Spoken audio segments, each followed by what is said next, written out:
ginumanatili kay kayungan. At kay kanti mo rin. Pamipasyag king maya pabalita agpangkang San Mateo. Ligaya kay ka o Ginoo.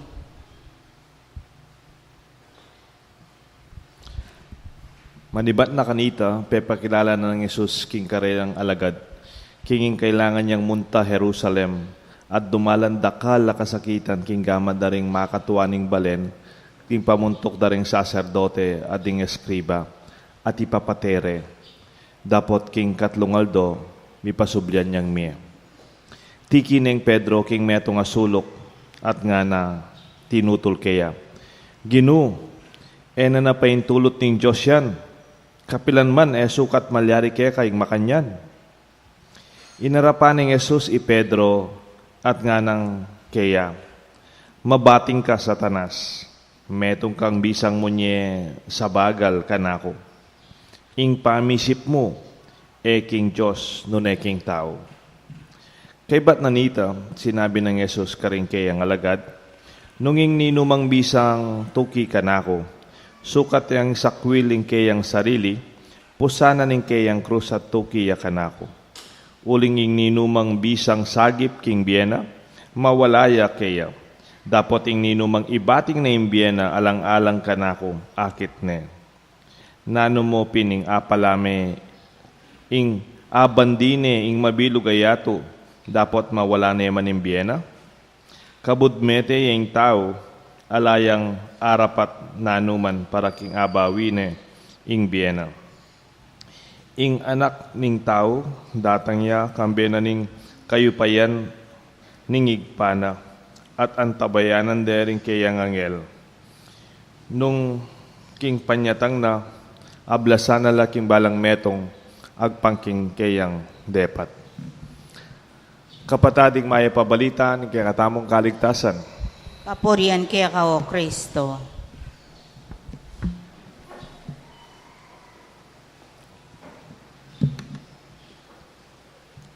Kilagyonig pampo ng anak po ng Banal na Espiritu.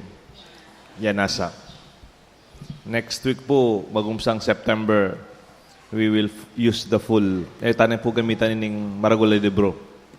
Tanan pong new edited edition da rin kaya katamong liturgy king Kapampangan.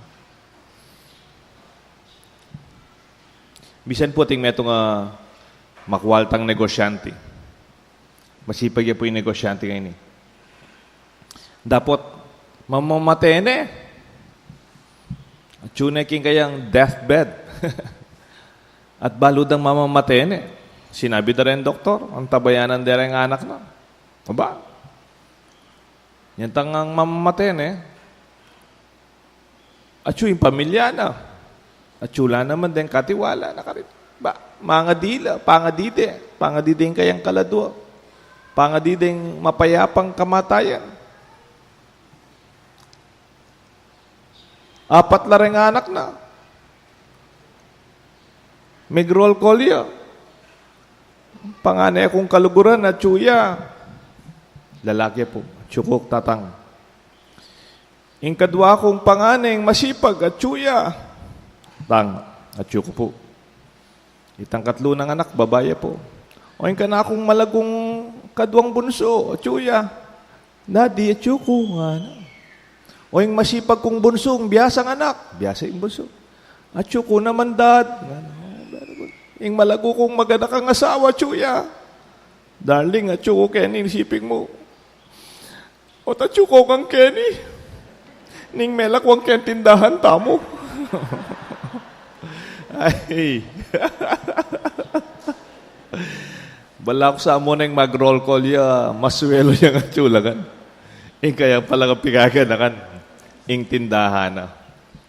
Kapatad, kinggirata ang ebanghelyo nga ng Jesus kang Pedro.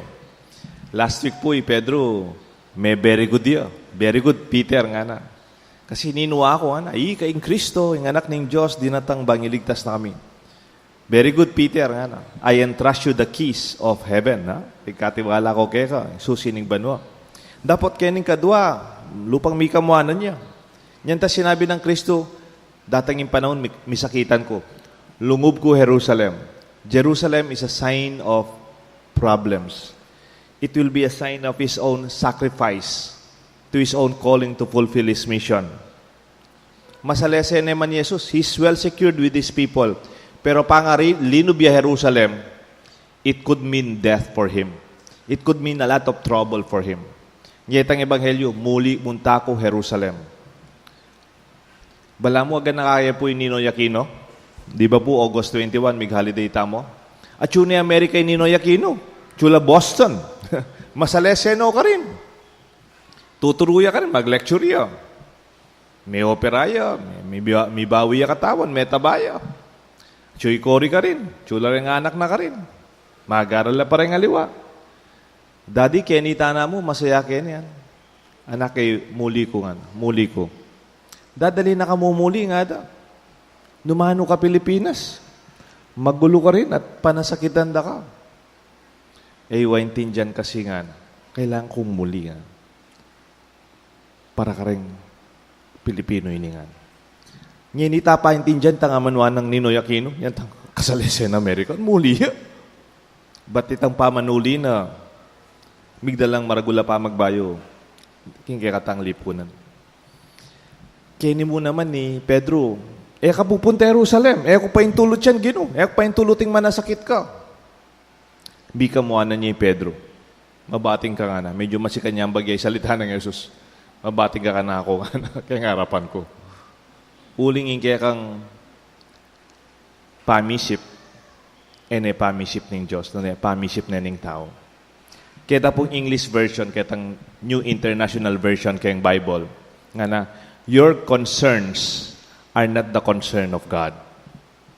Kaya kang pamalak, ang pinagtutuunan mo ng pansin, hindi naman yan pinagtutuunan ng pansin ng Diyos. The invitation of our gospel today is to focus our concern and shift our concern to the concerns of God. Ala naman pong marok ka rin kaya katamong importante nga gawan na aldoldo, especially the urgent, di ba?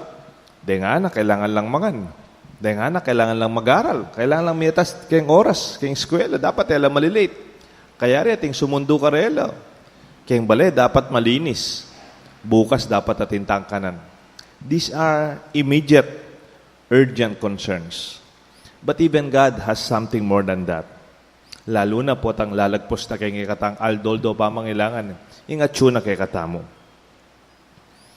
Nano lareti, ano ang mahalaga sa Diyos? Mahalaga din ba para sa atin kung ano ang mahalaga sa Diyos? Because sometimes, we are so concerned with the urgent. Baliya po yung urgent. Dapat gawang ko nang ini. Mamalagway ni, gawang kita. Mamalagwakin, gawang ko niya naman. Pero sometimes, the urgent concerns are not always the most important. Kunyari mo, keng health. Keng kaya kang pamigkakatawan. Halimbawa, yan maulagay tang magobra ka. Maulagay tang manakitan ka kayong patingapon. Magobra ka itang dapat ala kang absent. Dapat ka malilate. Dapat sabit may report mo. Urgent la usually rin. Urgent, ngeni mo rin. Importante la. Dapat nang kahit ang kembiyeta mo puro mo urgency, tang ngeni, yung kailangan nito, akakalawangan tayo naman tangaw sa dang importante. Iya po pareho yung urgent, ang po yung important. Yung urgent, itang ngeni mo rin. Pero itang important, kailangan ka naman papacheck up. Kailangan ka naman papainawa. Kailangan ka naman mimisip para mas malaw. Those are important things. We do not only live with the urgent. God's concern are important. Though sometimes we find them not urgent with the concerns of the world. Aligning our concerns with the concerns of God is the call of the gospel. Makanano tayo po ay tulid din kaya katamong kapagnasan. Yung kaya katang kaburian. King kapagnasan at kaburian ng Diyos. Kasi nang kain kaya katang kaburian. Ang giyang importante o dapat lang magawang ngeni-ngeni. Nang kaya no manwanibatan king Diyos. Yung masakit papin, our concerns are contrary to the concerns of God. Like, concerns of truth, simple justice, fairness, the simplicity of being kind to others. Then kayo may kakasalatan po at our concerns are contrary to the concerns of God. At iti yung kakatamong imbitasyon. Bakit po? Uling iti magdalang tunay kapasnawan kaya katamo. Do you know what will really give fulfillment, a sense of peace, and even joy and meaning in your life? Mamiya kabaldugan king biye mo, potang didiyan mo ng pansin, ing maulaga king Diyos. Then ako po ngalimbawa nung nanula rin maulaga king Diyos. Then ako po sample. King Ebanghelyo ng Mateo, chapter 25. Karin mo akit, at the end of the day, naning maulaga king Diyos. At the end of the ministry of Jesus, He's telling us, potang marapta na kayo nga pong Ginoo. Ingkutang na kayo. Man kutang ning, magkano nga tipon mo? Tiya kadaguling bale mo. Anti kasi ka nakatawan yung tang mabiya ka. Ingkutang na, King Matthew 25 nga na, then the king will say to those in his right, come to me, all you are blessed by my Father. Take your inheritance. May kini, tanggapan niya yung kayarianing Diyos. For I was hungry, and you gave me food. I was thirsty. You gave me something to drink. I was a stranger. You invited me in. I needed clothes, and you clothed me. I was sick, and you looked after me. I was in prison, and you came to visit me. Deni pala rin, maulaga kay nga pong Ginoo. These are the concerns of God. In our times, that sometimes because of our urgent and more concerns for our daily life, we don't even see them as our own concern. Problema dito at pakialaman ko. Atin mo naman po, King Luke chapter 4, yan ta namang magumsaya in ministry of Jesus, bala mo, He laid down the foundations of His ministry, the platform of His apostolate and even His life and mission. Nga na pong Jesus, the Spirit of the Lord is upon me because He anointed me to proclaim the good news to the poor. Denant ko lang maya pabalita, pag-asa, tula, rin pakakalulu. He sent me to proclaim freedom for the prisoners. Alim mo retang makasukol na atyukeng sukulan tamo. No retang makasukol keng karelang bisyo, makasukol keng karelang kasalanan, makasukol keng karelang takot at kamwa. Recovery of sight to the blind. Aliwa mo retang bulag king karelang mata. No neta bulag da kakiting dapat, da kakiting gusto, da kakiting tutu. And even to set the oppressed free. Detang magkasakit sana. Mibagwala pa, mi pasnola. Kapasnawan kareng mabaya tadadaanan. And to proclaim the year of favor of the Lord. Ba? O hindi pala ing concern ng Jesus. May nuloy ang masakit, may naralya, patawad ya ka rin akit mo, this is what is behind the concerns of Jesus because these are the concerns of His Father. At po sasabihan tala deti, uling potang din kakatamong concern, kakatamong papansinan, detang bagi maka Diyos. Nung lalon mo, nang kaya man masaya ing tao. Potang ing metong nga tao, ing papansinana mo, itang pansinana mo, itang makataong bagi paulagana. Nang kaya man maging masaya. On the side mo po inine. Mamasa ko po karang miyaliwang balita. O tapansin ko po keng pamamasa ko. Karang biyeda rin sikat ay artista abroad. Detang sikat lang magkanta, sikat lang artista, mga lagulat, mga santing, baluyo lagyo, balo ko lagyo, matagumpe lang matagumpe, deng baleda, mafi-feature lang kareng rich and famous, deta karelang yati, mga santing lang, po rin karelang kotse. Pero lawin niyo po, makalungkot. Ate kung ikita summary, detanggang sikat ang makwaltang artista, nung nanong kay Mateda, may overdose lang drugs. Cocaine. heroine, pain reliever, nang masakit karela, nanong mabayat karela, nanong kulang karela, nanong pampahintunan da. Balata mo, siguro nung maging kasing kwalta kya mo, okay na ako. Pero misip ko pong pasibayo. Paano alam ko, it does not take much to be happy. Nga na, pinitang matuang abugadong kaluguran ko kanita. Nothing beats a moderate life. And the concern of God is not you to have more money. There are a lot of people who had a lot of money more than you.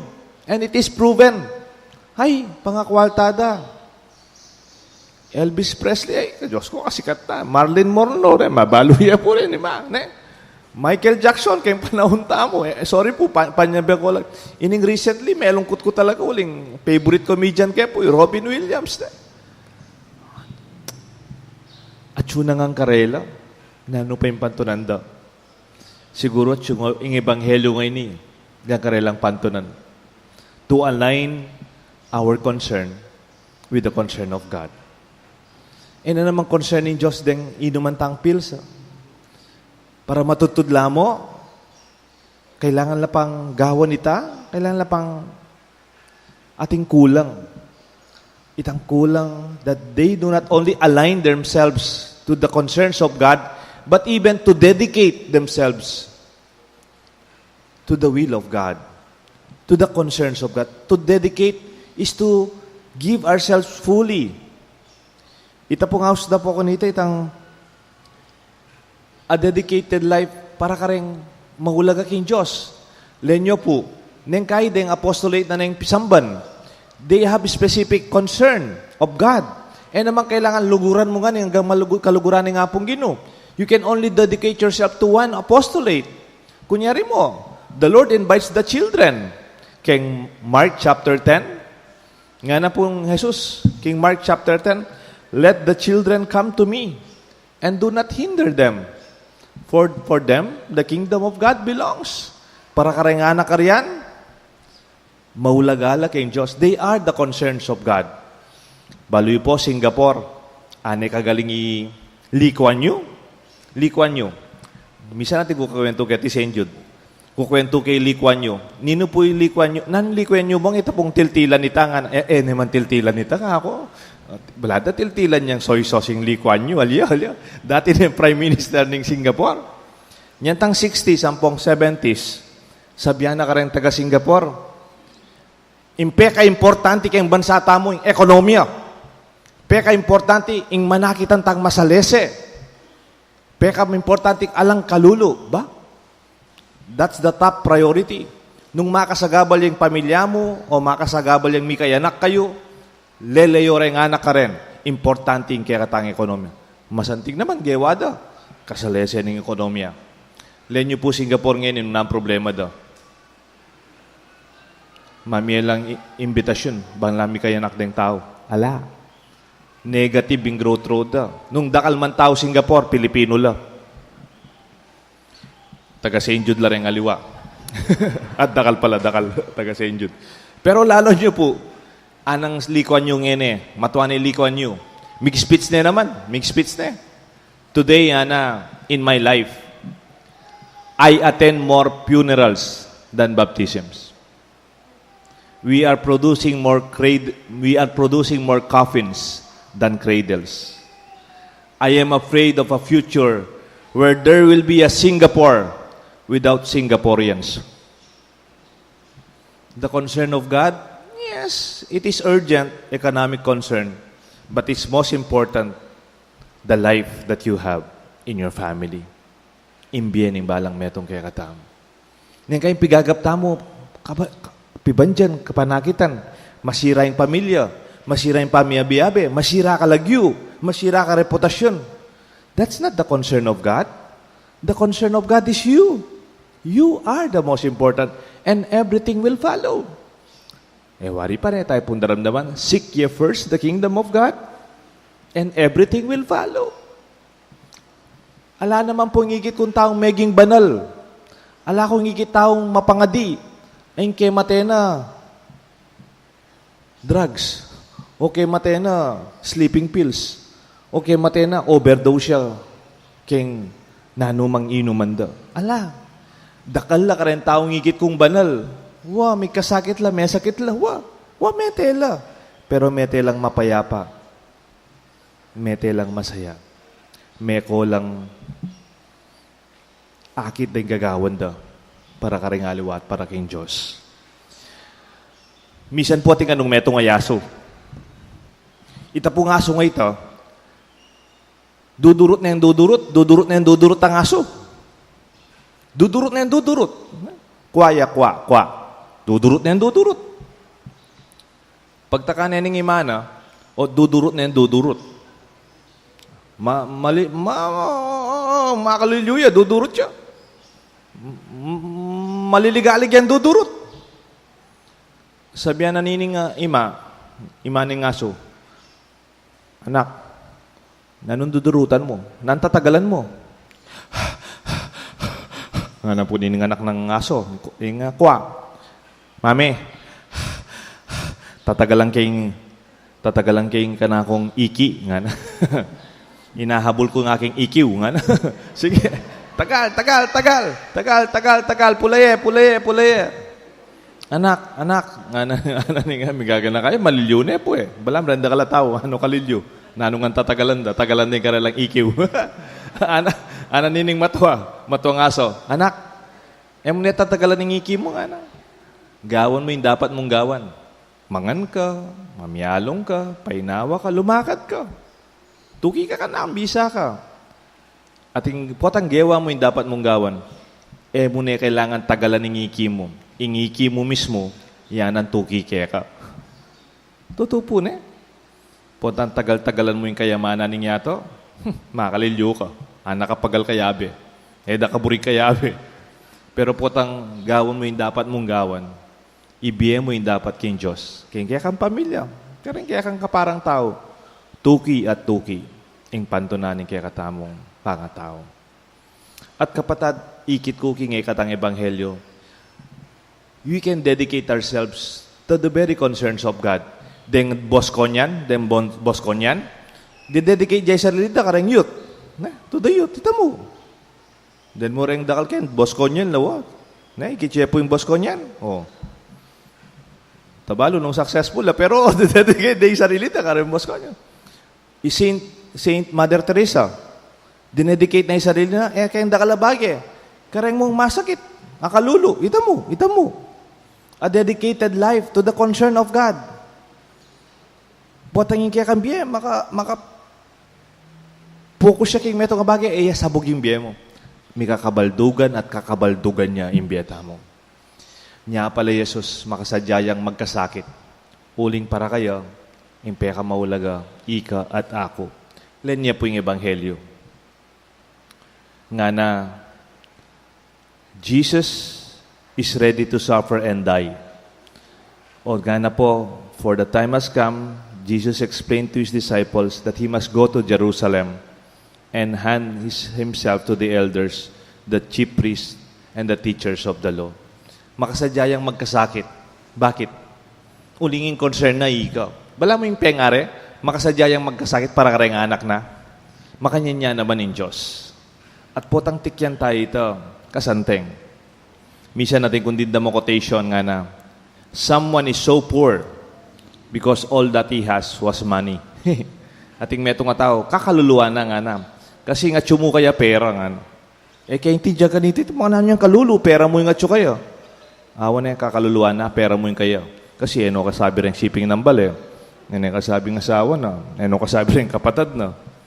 Himuala kaya rin aliwa. At pantunan din rin aliwan tao. He was so poor because all he has was only money.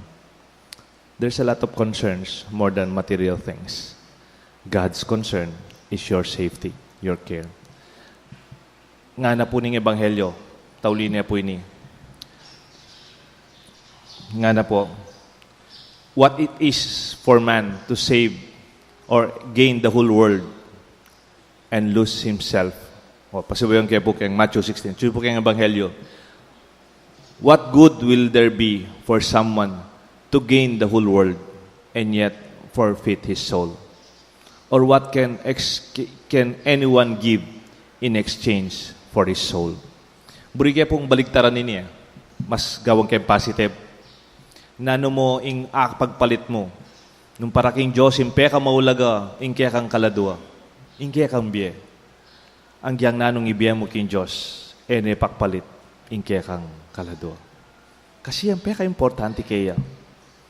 At bisa ko magyari kaya tang libro nga basa ko niya tang college ko. Kaya intindihan, pero binasa ke, kasi rin rekomendade ka na ako. Ngayon kaya intindihan bagya. Yung title na po, Care for the Soul by Thomas More. Nung katiko pong panahon sali yung libro, nausas sa libro ngayon. Ano po kasanting? Wapin Impe ka importante king Diyos, alimuy tasigan kakatawan, mipaldan ka, daguling bale mo, o mangyayari la rin anak mo, importante mo naman, that's urgent. Pero for God's concern is ultimately the care of your soul. Even as you help others, you care for the poor, you care for the sick, and those who have less in life. Ultimately, you are also giving care, king kaya ka mismong kaladwa. Uling iti, impe ka maulaga king Diyos. King ligyo ningig pa, paninganak, panimbanal na Espiritu, yan nasa